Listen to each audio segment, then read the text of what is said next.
ನಮಸ್ಕಾರ, ಟಿವಿ2ಗೆ ಸ್ವಾಗತ. BTM layout ಕ್ಷೇತ್ರದ ವೆಂಕಟಾಪುರ ಗ್ರಾಮದಲ್ಲಿ ಗ್ರಾಮದೇವತೆ ಶ್ರೀ ಮಾರಮ್ಮ ದೇವಿಯ ಜಾತ್ರಾ ಮಹೋತ್ಸವ ಹಾಗೂ 21ನೇ ವರ್ಷದ ಶ್ರೀ ದ್ರೌಪದಮ್ಮ ದೇವಿಯ ಕರಗ ಮಹೋತ್ಸವವು ಸಮಿತಿಯ ಪದಾಧಿಕಾರಿಗಳ ನೇತೃತ್ವದಲ್ಲಿ ಅತ್ಯಂತ ವಿಜೃಂಭಣೆಯಿಂದ ಜರುಗಿತು. ಕಾರ್ಯಕ್ರಮದ ಮುಖ್ಯಾಂಶಗಳು: ಗಣ್ಯರ ಭೇಟಿ.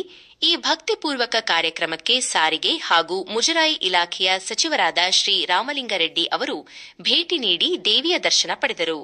ರಾಜ್ಯದ ಜನತೆಗೆ ಹಾಗೂ ಗ್ರಾಮಸ್ಥರಿಗೆ ತಾಯಿ ಮಾರಮ್ಮ ಒಳ್ಳೆಯದನ್ನು ಮಾಡಲಿ ಎಂದು ಈ ಸಂದರ್ಭದಲ್ಲಿ ಅವರು ಹಾರೈಸಿದರು. ವಿಶೇಷ ಪೂಜೆ ಮತ್ತು ಅಲಂಕಾರ. ತಾಯಿ ಮಾರಮ್ಮ ದೇವಿಗೆ ವಿಶೇಷ ಹೂವಿನ ಅಲಂಕಾರ ಹಾಗೂ ವಿಶೇಷ ಪೂಜೆಗಳನ್ನು ಹಮ್ಮಿಕೊಳ್ಳಲಾಗಿತ್ತು. ದೇವಿಯ ಈ ಮನಮೋಹಕ ರೂಪವನ್ನು ಕಣ್ಣುಂಬಿಕೊಳ್ಳಲು ಸಾವಿರಾರು ಭಕ್ತರು ಗಂಟೆಗಟ್ಟಲೆ ಸರದ ಸಾಲಿನಲ್ಲಿ ನಿಂತು ದರ್ಶನ ಪಡೆದರು. ಸಾಂಸ್ಕೃತಿಕ ಸಂಭ್ರಮ. ದೇವಸ್ಥಾನದ ಆವರಣದಲ್ಲಿ ವಿವಿಧ ಧಾರ್ಮಿಕ ಮತ್ತು ಸಾಂಸ್ಕೃತಿಕ ಕಾರ್ಯಕ್ರಮಗಳು ಅದ್ದೂರಿಯಾಗಿ ನಡೆದವು. ಸಮಿತಿಯ ಆಶಯ: ಪ್ರತಿ ವರ್ಷದಂತೆ ಈ ವರ್ಷವೂ ಗ್ರಾಮಸ್ಥರೆಲ್ಲರೂ ಸೇರಿ ಊರ ಹಬ್ಬವನ್ನು ಬಹಳ ಸಡಗರದಿಂದ ಆಚರಿಸಿದ್ದೇವೆ. ಈ ಪರಂಪರೆ ಮುಂದೆಯೂ ನಿರಂತರವಾಗಿ ಸಾಗಲಿದೆ. ತಾಯಿಯು ಎಲ್ಲರಿಗೂ ಆಯುಷ್ಯ, ಆರೋಗ್ಯ, ಐಶ್ವರ್ಯ ಹಾಗೂ ಸುಖಶಾಂತಿಯನ್ನು ಕರುಣಿಸಲಿ ಎಂದು ಸಮಿತಿಯ ಪದಾಧಿಕಾರಿಗಳು ಆಶಿಸಿದರು. ಒಟ್ಟಾರೆಯಾಗಿ ವೆಂಕಟಾಪುರ ಗ್ರಾಮದಲ್ಲಿ ಭಕ್ತಿ ಮತ್ತು ಸೌಹಾರ್ದತೆಯ ಸಂಗಮವಾಗಿ ಈ ಬಾರಿಯ ಜಾತ್ರಾ ಮಹೋತ್ಸವ ಯಶಸ್ವಿಯಾಗಿ ಸಂಪನ್ನಗೊಂಡಿತು.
ಕುಲವನ್ನು ಸೀಳುತ್ತ ಬಾಮ್ಮ ಇಷ್ಟ ಕರುಣಿಸಿ ಬಾಮ್ಮ ಕೆಟ್ಟ ಗ್ರಹಗಳ ಕಾಟವ ಕಡಿದು ಇಷ್ಟವರಗಳ ದಯ ತೋರಮ್ಮ ಮಾರಮ್ಮ ಸಾಗರಧರೆಯಮ್ಮ ಅಮ್ಮ ಮಾರಮ್ಮ ಬಾರೆ ರತ್ನಮ್ಮ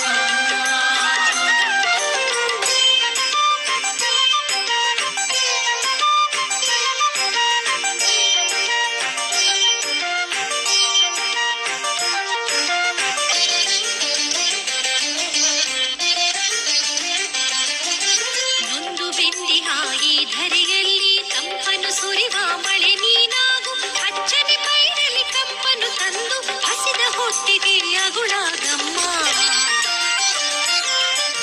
ಮಾರಮ್ಮ ಸಾಗರಧರೆಯಮ್ಮ ಅಮ್ಮ ಮಾರಮ್ಮ ಬಾರೆ ರತ್ನಮ್ಮ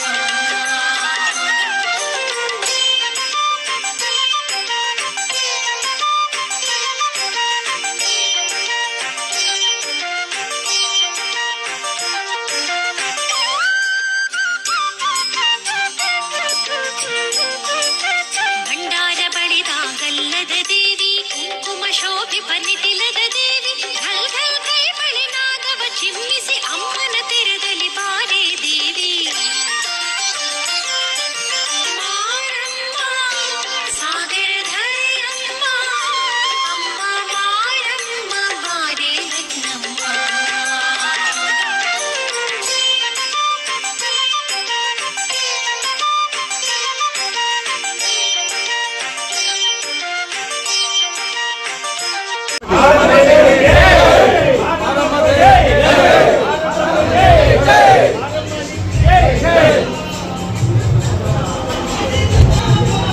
ಈ ಜಾತ್ರೆ ತುಂಬಾ ಚೆನ್ನಾಗಿ ನಡೆಯುತ್ತೆ ಯಾವಾಗ್ಲೂ. ನಮ್ಮ ರಾಮಲಿಂಗಾರೆಡ್ಡಿ ಸಾಹೇಬ್ರಂತೂ ತುಂಬಾನೇ ಸಹಾಯ ಮಾಡ್ತಾರೆ. ಈಗ ಯಾವಾಗ್ಲೂ ಅಷ್ಟೇ ವರ್ಷದಿಂದ ವರ್ಷಕ್ಕೆ ಇನ್ನೂ ನಮ್ಮ ಕ್ಷೇತ್ರದಲ್ಲಿ ನಡೆಯೋ ಜಾತ್ರೆಗೆ ತುಂಬಾ ಚೆನ್ನಾಗೇ ಮಾಡ್ಕೊಂಡು ಬರ್ತಾ ಇದ್ದಾರೆ. ಭಕ್ತಾದಿಗಳು ಅವ್ರ ಮನಸ್ಸು ಹೇಗೆ ದೊಡ್ಡ ಮನಸ್ಸು ಅದೇ ತರ ಜನ ಜಾಸ್ತಿ ಆಗ್ತಾನೆ ಇದ್ದಾರೆ. ಮತ್ತೆ ಆ ದೇವಿ ತುಂಬಾ ಹೇಳ್ಬೇಕಂತ ಹೇಳಿದ್ರೆ ನಂಬಿಕೆ ಇಟ್ಟು ಬಂದವ್ರಿಗೆ ದೇವಿ ಕೈ ಬಿಡಲ್ಲ. ಮತ್ತೆ ಇಲ್ಲಿ ಸುಳ್ಳು ಅದೆಲ್ಲ ನಡೆಯಲ್ಲ. ನಾವೇ ಕಣ್ಮುಂದೆ ಬೇಕಾದಷ್ಟು ನಿದರ್ಶನಗಳನ್ನ ನೋಡ್ಬಿಟ್ಟಿದೀವಿ. ಸುಳ್ಳು ಹೇಳಿದಾರೆ ಅಂದ್ರೆ ಅದು ಮಾನ್ಯ ದಿನ ಅವ್ರು ಅನುಭವಿಸೋಕೆ ಇರ್ಬೇಕು. ಆ ತರ ತುಂಬಾ ಸತ್ಯ ಅಂತ ಹೇಳಿದ್ರೆ ಸತ್ಯ, ಅಷ್ಟು ನಾವು ಕಣ್ಣಲ್ಲಿ ನೋಡಿರೋದು. ಒಟ್ಟು 30 ಪಲ್ಲಕ್ಕಿಗಳು ನಡೆಯುತ್ತೆ, ತುಂಬಾ ವಿಜೃಂಭಣೆಯಿಂದ ನಡೆಯುತ್ತೆ. ಆಮೇಲೆ ಇದು ಎಲ್ಲದಕ್ಕಿಂತ ಇಂಪಾರ್ಟೆಂಟ್ ಆಗಿ ದ್ರೌಪದಮ್ಮನ ಕರಗ ನಡೆಯುತ್ತೆ. ಆ ಕರಗ ಟೈಮಲ್ಲಿ ನೀವು ನೋಡ್ಬಿಟ್ರೆ ಜನ ನಮ್ಗೆ ಜಾಗ ಸಾಲದಿ ಇನ್ನೂ ಜಾಗ ಬೇಕಾಗಿತ್ತು ಅನ್ಸುತ್ತೆ. ನೀವು ಮರಳು ಹಾಕಿದ್ರೆ ಮರಳು ಬೀಳಲ್ಲ, ಅಷ್ಟು ಜನ ಇರ್ತಾರೆ. ಆ ಕರಗದ್ದು ವಿಶೇಷನೂ ಅಷ್ಟೇ. ಮನೆ ಹತ್ರ ಬಂದು ಪೂಜೆ ತಗೊಂಡು ಮತ್ತೆ ಬೆಳಿಗ್ಗೆ ಕೆಂಡ ಹೊಡೆದು ಇರುತ್ತೆ, ಪ್ರಸಾದ ವಿನಿಯೋಗ ಇರುತ್ತೆ, ಎಲ್ಲ ತುಂಬಾ ಚೆನ್ನಾಗಿ ನಡೆಸ್ತಾರೆ. ಭಕ್ತಾದಿಗಳು ಇನ್ನು ಮುಂದೆನೂ ಇದೇ ರೀತಿ ಸಹಕಾರ ಕೊಟ್ಕೊಂಡು ಆ ಮಾರಮ್ಮ ದೇವಿ ಆಶೀರ್ವಾದವನ್ನ ಪಡಿಬೇಕು ಅಂತ ಹೇಳಿ. ಆಮೇಲೆ ಸೃಷ್ಟಿಯಾಗಿದೆ. ಇದೆಲ್ಲ ನಮ್ಮ ರಾಮಲಿಂಗಾರೆಡ್ಡಿ ಸಾಹೇಬರು ಮಾಡ್ತಿರ್ತಾರೆ. ದೇವರಲ್ಲಿ ಟೈಲ್ಸ್ ಆಗಿರ್ಬೋದು, ಆರ್ಚ್ ಆಗಿರ್ಬೋದು, ದೇವಸ್ಥಾನ ಪೇಂಟಿಂಗ್. ಈಗ ಇವತ್ತು ಒಂದು ಹೇಳಿದ್ರು ಸಾಹೇಬ್ರು ನನ್ಗೆ, ದೇವಸ್ಥಾನ ಯಾವ್ದು ಶಿಥಿಲಗೊಂಡಿದೆ ಎಲ್ಲಾ ದೇವಸ್ಥಾನದ್ದು ಒಂದು ಎಸ್ಟಿಮೇಷನ್ ತಗೋಬೇಕು. ಊರಲ್ಲಿ ಎಷ್ಟು ದೇವಸ್ಥಾನ ಅಷ್ಟು ದೇವಸ್ಥಾನದ್ದು ಎಸ್ಟಿಮೇಷನ್ ಕೊಡು, ಎಲ್ಲಾನು ರೆಡಿ ಮಾಡ್ಸೋಣ ಅಂತ ಹೇಳಿದ್ರು. ಕಳೆದ ಒಂದ್ 3 ವರ್ಷದಿಂದ ಸ್ಕೂಲ್ ಬಗ್ಗೆ ತುಂಬಾ ಕಾಳಜಿ ವಹಿಸಿ ಸ್ಕೂಲ್ ಡೆವಲಪ್ ಮಾಡಿದ್ರು. ಈಗ ದೇವಸ್ಥಾನಗಳ ಬಗ್ಗೆ ಸ್ವಲ್ಪ ಕಾಳಜಿ ವಹಿಸಿದ್ದಾರೆ. ತುಂಬಾ ಈ ಸಲ ಬರೋ ವರ್ಷ ಜಾತ್ರೆ ಅಷ್ಟರಲ್ಲಿ ಅಷ್ಟು ದೇವಸ್ಥಾನ ರೆಡಿ ಮಾಡ್ಕೊಡೋಣ ಅಂತ ಹೇಳಿ. ಮುಜರಾಯಿ ಇಲಾಖೆಯಲ್ಲಿ ಇಷ್ಟೊಂದು ಕೆಲಸ ಇರುತ್ತೆ ಅಂತ ಯಾವ ಜನಕ್ಕೂ ಗೊತ್ತಿರ್ಲಿಲ್ಲ. ನಮ್ ಸಾಹೇಬ್ರು ಹುಡುಕಿ ಕೆಲಸ ಎಷ್ಟು ಚೆನ್ನಾಗಿ ಮಾಡಿದ್ದಾರೆ ಅಂತ ಹೇಳಿದ್ರೆ ಅಷ್ಟು ಕೆಲಸಗಳನ್ನ ಇದುವರೆಗೂ ಯಾರು ಮಾಡಿಲ್ಲ, ಅಷ್ಟು ಚೆನ್ನಾಗಿ ಮಾಡಿದ್ದಾರೆ. ಮೇಡಮ್, ಇದು ಒಂದು 300 ವರ್ಷ ಅಲ್ಲಿ ಒಂದು ಕೆಲಸ ಆಗಿದೆ. ಅವಾಗ್ಲಿಂದನೂ ನಾನು ಹೇಳ್ತಾ ಇದ್ದೀನಿ, ಪ್ರತಿ ವರ್ಷನೂ ತುಂಬಾ ಅದ್ದೂರಿಯಾಗಿ ಆಗ್ತಾ ಇದೆ. ಮೊದ್ಲು 3 ಪಲ್ಲಕ್ಕಿ 4 ಪಲ್ಲಕ್ಕಿ ಆಗ್ತಾ ಇದ್ದವು. ಈಗ 25ರಿಂದ 30 ಪಲ್ಲಕ್ಕಿ ಆಗಕ್ಕೆ ಶುರುವಾಗಿದೆ. ಆಯ್ತಾ, ತುಂಬಾ ನೋಡಿ ನಿಮ್ಗೆ ಕಾಣ್ತಾ ಇದೆ ಎಷ್ಟು ಜನ ಇದ್ದಾರೆ ಏನು ಅಂತ. ಆಮೇಲೆ ಅಮ್ಮ ತುಂಬಾ ಪವರ್ಫುಲ್ ತಾಯಿ. ಊರಲ್ಲಿ ಏನೇ ಕಷ್ಟ ನಷ್ಟಗಳಾದ್ರೂ ಎಲ್ಲ ಪರಿಹರಿಸ್ಕೊಡ್ತಾಳೆ. ತುಂಬಾ ನಂಬಿಕೆ ಇದೆ ಜನಗಳಿಗೆ. ಹೊರಗಡೆಯಿಂದ ತುಂಬಾ ಜನಗಳು ಬರ್ತಾರೆ ದೇವಸ್ಥಾನಕ್ಕೆ. ಎಷ್ಟು ದಿನದ ಜಾತ್ರೆ ಇದು 5 ದಿನ ಜಾತ್ರೆ ಆಗುತ್ತೆ ಮೇಡಮ್. ಏನೇನ್ ಕಾರ್ಯಕ್ರಮ? ಮಂಗಳವಾರ ಕುಡಿಮರ ಇರುತ್ತೆ, ಬುಧವಾರ ಏನೂ ಇರಲ್ಲ, ಗುರುವಾರ ಹಸಿ ಕರಗ ಇರುತ್ತೆ, ಶುಕ್ರವಾರ ದೀಪಗಳು, ಇವತ್ತು ಜಾತ್ರೆ, ಪಲ್ಲಕ್ಕಿ ಮತ್ತು ಕರಗ ಎರಡು ಇರುತ್ತೆ. ವರ್ಷಕ್ಕಿಂತ ವರ್ಷದಲ್ಲಿ ಜನಸಂಖ್ಯೆ ಜಾಸ್ತಿ ಆಗ್ತಾ ಇರುತ್ತೆ, ಏನ್ ವಿಶೇಷ? ನಂಬಿಕೆ ಅಮ್ಮನ ಮೇಲೆ. ಈಗ ಬೇರೆ ಅಕ್ಕಪಕ್ಕ ಊರಿಗೆಲ್ಲ ಕಂಪೇರ್ ಮಾಡಿದ್ರೆ ಇಲ್ಲಿ ಸಿಕ್ಕಾಪಟ್ಟೆ ಜನ ಸೇರ್ತಾರೆ. ಈಗ ಸಾಹೇಬ್ರು ಬರ್ಬೇಕಾದ್ರೂ ಅದನ್ನೇ ಹೇಳಿದ್ರು, ಗಣೇಶ್ ಜಕ್ಷಂದ್ರದಲ್ಲಿ ಏನಪ್ಪ ಅಷ್ಟಿದ್ರು, ಇಲ್ಲಿ ಏನಪ್ಪ ಓಡಾಡಕ್ಕೆ ಜಾಗ ಇಲ್ಲ ಅಂತ ಹೇಳ್ತಾರೆ. ಕ್ಷೇತ್ರದಲ್ಲಿ ದೇವಸ್ಥಾನದಲ್ಲಿ ಅತಿ ಹೆಚ್ಚು ಜನಸಂಖ್ಯೆ ಸೇರೋ ಜಾಗ ಯಾವ್ದಾರು ಇದ್ರೆ ಮಾರಮ್ಮನ ದೇವಸ್ಥಾನ ಅಂದ್ರೆ ಸಾರ್ವಜನಿಕರ ನಿಜಾನ ಸರ್? ಖಂಡಿತವಾಗ್ಲೂ ನಿಜಾನೆ. ನೋಡಿ, ಸಾರ್ವಜನಿಕರನ್ನ ಕೇಳಿ, ಒಂದಿಬ್ಬರು ಮೂವರು ಕೇಳಿ ಇಂಟರ್ವ್ಯೂ ಮಾಡಿ ಗೊತ್ತಾಗುತ್ತೆ. ಸಾರ್ವಜನಿಕರನ್ನ ಕೇಳಿದ್ರೆ ಗೊತ್ತಾಗುತ್ತೆ ನಿಮ್ಗೆ. ಭಕ್ತಾದಿಗಳಿಗೆ ಏನು ಅಮ್ಮನ ಕೃಪೆ ಆಶೀರ್ವಾದ ಪಡೀರಿ, ಯಾವ್ದು ನೋವುಗಳು ಅದು ಇದು ಏನು ಬರಲ್ಲ. ಆ ಅಮ್ಮನ ಕೃಪೆ ಇತ್ತು ಅಂದ್ರೆ ಎಲ್ಲ ನೆಮ್ಮದಿಯಿಂದ ಇರ್ತಾರೆ ಭಕ್ತಾದಿಗಳು. ಎಲ್ಲ ಭಕ್ತಾದಿಗಳು ಬಂದು ಈಗ ಜಾತ್ರೆ ಅಂತಲ್ಲ, ಮಂಗಳವಾರ ಶುಕ್ರವಾರ ನೋಡ್ಬೇಕು ಅಮ್ಮನ ದರ್ಶನಕ್ಕೆ ಜನ ತುಂಬಾ ಇರ್ತಾರೆ.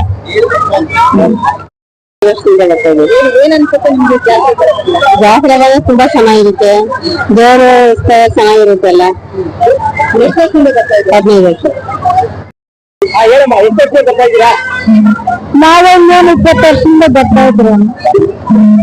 ತುಂಬಾ ದೇವ್ರ ಪವರ್ಫುಲ್ ತೋರಿಸ್ತಾ ಇದ್ದಾಳೆ. ಅದರಿಂದ ನಾವು ಸೇವೆ ಮಾಡಕ್ ಬರ್ತಾ ಇದ್ವಿ ಪ್ರತಿ ವರ್ಷ. ನಾವು ಚಿಕ್ಕ ಮಕ್ಕಳಿಂದ ಇಲ್ಲೇ ದೇವಸ್ಥಾನಕ್ಕೆ ಬಹಳ ವರ್ಷದಿಂದ ಬರ್ತಾ ಇದೀವಿ. ದೇವ್ರಿಗೆ ವಾರ ಬಂದು ಪೂಜೆ ಎಲ್ಲ ಬಹಳ ಸತ್ಯ ಇದೆ ದೇವ್ರಿಗೆ. ನಾವು ದೇವ್ರೆ ನಮ್ಗೆ ಕರ್ಸ್ಕೊಂಡಿದೆ ಇವತ್ತು. ಸುಮಾರು ವರ್ಷದಿಂದ ನಾವು ಹುಟ್ಟಿ ಬೆಳೆದಿದ್ದೆಲ್ಲ ನಮ್ಮ ಮಕ್ಕಳಿದೆ. ಅಲಂಕಾರ ಎಲ್ಲ ಬಹಳ ಚೆನ್ನಾಗಿದೆ. ದೇವ್ರಿಗೆ ನೋಡಕ್ಕೆ ನಮ್ಗೆ ಕಣ್ ಸಾಕಾಗಲ್ಲ. ದೇವ್ರಿಗೆ ಆತರ ಇದೆ, ದೇವ್ರ ಲಕ್ಷಣನೇ ಆತರ ಇದೆ. ದೇವ್ರ ರೂಪ ಅಲಂಕಾರ ಬಹಳ ಇಷ್ಟ ಆಯ್ತು ನಮ್ಗೆ.